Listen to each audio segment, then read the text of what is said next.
ഒരു തരത്തിൽ പറഞ്ഞാൽ യുക്രൈൻ പ്രസിഡന്റ് വ്ളാഡിമിർ സെലൻസ്കി ഇപ്പോൾ പണി ചോദിച്ചു വാങ്ങിയിരിക്കുകയാണെന്ന് പറഞ്ഞാലും തെറ്റില്ല. കാരണം അമേരിക്കയുടെ 47ാമത് പ്രസിഡന്റായി ഡൊണാൾഡ് ട്രംപ് എത്തിയിരിക്കുന്നു. ഈ സത്യം ലോകം മുഴുവൻ മനസ്സിലാക്കുമ്പോൾ യുക്രൈൻ പ്രസിഡന്റിന് മാത്രം അത് മനസ്സിലാകുന്നില്ല എന്ന അവസ്ഥയാണെന്ന് തോന്നുന്നു.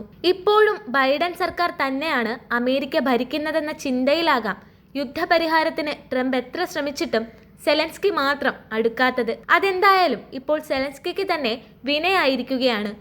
കാര്യം യുക്രൈന് വാരിക്കോരി ബൈഡൻ ആയുധം നൽകുമ്പോഴും യുദ്ധമുഖത്ത് അവിടെയും ഇവിടെയും തൊടാതെയുള്ള കളിയായിരുന്നു ബൈഡന്റെ ഭാഗത്തു നിന്നും ഉണ്ടായിരുന്നത്.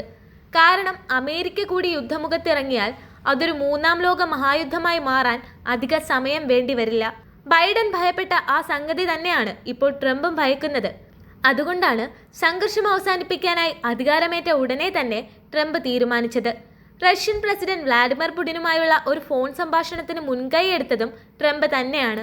സമാധാന ചർച്ചയ്ക്ക് വേദിയാകാൻ സൗദി അറേബ്യ കൂടി രംഗത്ത് വന്നതോടെ കാര്യങ്ങൾ പെട്ടെന്ന് പുരോഗമിക്കുകയാണുണ്ടായത്. അതായത് യുദ്ധത്തിന്റെ മൂല കാരണമായ യുക്രൈനിന്റെ നാറ്റോ അംഗത്വം നടക്കില്ലെന്ന് അമേരിക്കൻ പ്രസിഡന്റ് ഡൊണാൾഡ് ട്രംപ് ഇതിനകം തന്നെ പ്രഖ്യാപിച്ചതിനാൽ യഥാർത്ഥത്തിൽ ഇപ്പോൾ തന്നെ റഷ്യ വിജയിച്ചു കഴിഞ്ഞു. മാത്രമല്ല റഷ്യ പിടിച്ചെടുത്ത യുക്രൈന്റെ തന്ത്രപ്രധാന നഗരങ്ങൾ ഉൾപ്പെടെ 25% വരുന്ന സ്ഥലങ്ങളും ഇനി റഷ്യയ്ക്ക് സ്വന്തമാകും. ഇവിടെ വെച്ച് യുദ്ധം നിർത്താൻ തയ്യാറായാൽ ഈ 25% മാത്രമാണ് യുക്രൈന് നഷ്ടമാകുക. അല്ലെങ്കിൽ ആ രാജ്യം തന്നെ റഷ്യയുടെ കയ്യിലിരിക്കും. യുക്രൈൻ പ്രസിഡന്റ് വ്ളാഡിമിർ സെലൻസ്കിയുടെ പതനം എന്തായാലും ഉറപ്പായിരിക്കുകയാണ്. അത് ഏത് രൂപത്തിലാകുമെന്നാണ് ഇനി അറിയേണ്ടത്. റഷ്യൻ അമേരിക്കൻ ചർച്ചകളിൽ യുക്രൈൻ പ്രസിഡന്റ് എന്ന നിലയിൽ സെലൻസ്കിക്ക് പങ്കെടുത്ത് ഏതെങ്കിലും ഉടമ്പടിയിൽ ഒപ്പുവയ്ക്കാൻ കഴിയില്ല. കാരണം അദ്ദേഹത്തിന്റെ പ്രസിഡന്റ് കാലാവധി ഇതിനകം തന്നെ പൂർത്തിയായി കഴിഞ്ഞിട്ടുണ്ട്. മാത്രമല്ല ഇനിയൊരു തിരഞ്ഞെടുപ്പ് നടത്തിയാൽ സെലൻസ്കിക്ക് വിജയിക്കാനുള്ള സാധ്യതയും തീരെയില്ല. അഭിപ്രായ സർവേകൾ മുൻനിർത്തി ട്രംപ് ചൂണ്ടിക്കാട്ടുന്നതും അതുതന്നെയാണ്. അധികാരം നഷ്ടമായാൽ യുദ്ധക്കുറ്റം ആരോപിച്ച് തുറങ്കിലടയ്ക്കപ്പെടുമോ എന്ന ഭയവും സെലൻസ്കിക്കുണ്ട്. അതുകൊണ്ട് തന്നെ യൂറോപ്യൻ രാജ്യങ്ങളെ ഒപ്പം നിർത്തി എങ്ങനെയെങ്കിലും പരമാവധി മുന്നോട്ടു പോകുക എന്നത് മാത്രമാണ് സെലൻസ്കി ലക്ഷ്യമിടുന്നത്.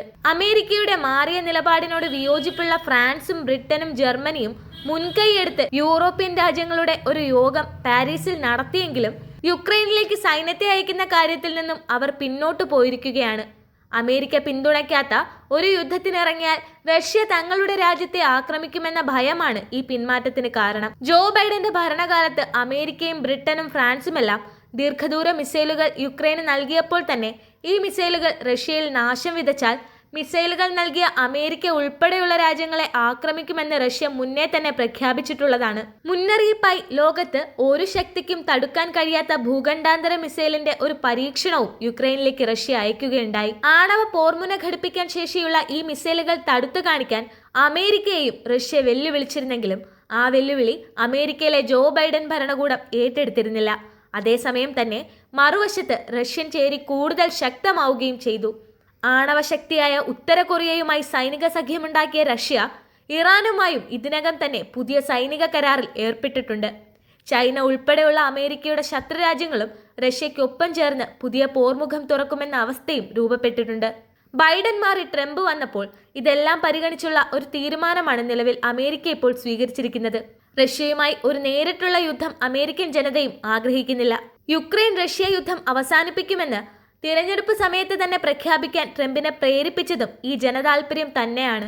യുദ്ധമുണ്ടാക്കിയതല്ലാതെ യുദ്ധത്തിന്റെ കെടുതികൾ അനുഭവിച്ച പരിചയം അമേരിക്കൻ ജനതയ്ക്കില്ല. അതുകൊണ്ട് തന്നെ അപകടകരമായ ആ സാഹചര്യം അവർ ആഗ്രഹിക്കുന്നുമില്ല. ഉത്തര കൊറിയ പലവട്ടം അമേരിക്കയെ വെല്ലുവിളിച്ചിട്ടും സൈനികമായ ഒരു നടപടിക്ക് അമേരിക്ക ഇതുവരെ മുതിരാതെ നിൽക്കുന്നതും ഉത്തര കൊറിയ ഒരു ആണവശക്തി ആയതിനാൽ മാത്രമാണ്. ഉത്തര കൊറിയയെ ഇങ്ങനെ അമേരിക്ക ഭയക്കുമെങ്കിൽ ലോകത്തിൽ ഏറ്റവും കൂടുതൽ ആണവായുധ ശേഖരമുള്ള റഷ്യയെ അമേരിക്ക എത്രമാത്രം ഭയക്കുമെന്നത് നമുക്ക് ഊഹിക്കാവുന്നതേയുള്ളൂ. റഷ്യൻ പ്രസിഡന്റ് വ്ളാഡിമിർ പുടിനുമായി തനിക്കുള്ള സൗഹൃദം കൂടി റഷ്യയെ ചർച്ചയ്ക്ക് ക്ഷണിക്കുന്നതിൽ ട്രംപിന് ആത്മവിശ്വാസം നൽകിയ ഘടകമാണ്. ഇരു രാജ്യങ്ങൾക്കും ഏറെ പ്രിയപ്പെട്ട സൗദി അറേബ്യ ആദ്യ ചർച്ചയ്ക്ക് വേദിയായതും യാദൃശ്ചികമല്ല. ഇവിടെയാണ് യുക്രൈൻ പ്രസിഡന്റ് സെലൻസ്കിയുടെ സകല കണക്കുകൂട്ടലുകളും തെറ്റിയിരിക്കുന്നത്. സെലൻസ്കിയെയും യൂറോപ്യൻ രാജ്യങ്ങളെ മാറ്റി നിർത്തി നടന്ന ഈ സമവായ നീക്കം സെലൻസ്കിയുടെ അവസ്ഥ കൂടുതൽ പരുങ്ങലിലാക്കിയിരിക്കുകയാണ്. യുക്രൈൻ ജനതയുടെ താൽപര്യത്തിനെതിരായാണ് സെലൻസ്കി നിൽക്കുന്നതെന്ന് അമേരിക്കൻ പ്രസിഡന്റ് തന്നെ പരസ്യമായി ആരോപിച്ച സ്ഥിതിക്ക് സെലൻസ്കിയുടെ ജീവനും വൻ ഭീഷണിയാണ് ഉയർന്നിരിക്കുന്നത്. സെലൻസ്കിയെ റഷ്യൻ ഏജൻസികൾ മാത്രമല്ല അമേരിക്കൻ ഏജൻസികൾ തന്നെ വധിച്ചാലും അത്ഭുതപ്പെടേണ്ടതില്ല എന്നാണ് നിലവിലെ അവസ്ഥ.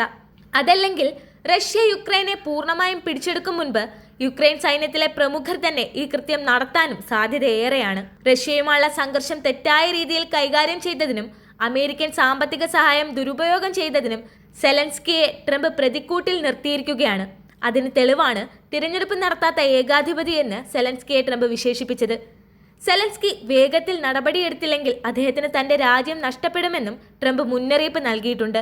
ജയിക്കാൻ കഴിയാത്തൊരു യുദ്ധത്തിനായി $350 ബില്യൺ ചെലവഴിക്കാനാണ് സെലൻസ്കി അമേരിക്കയെ പ്രേരിപ്പിച്ചതെന്നാണ് ട്രംപിന്റെ മറ്റൊരു ആരോപണം.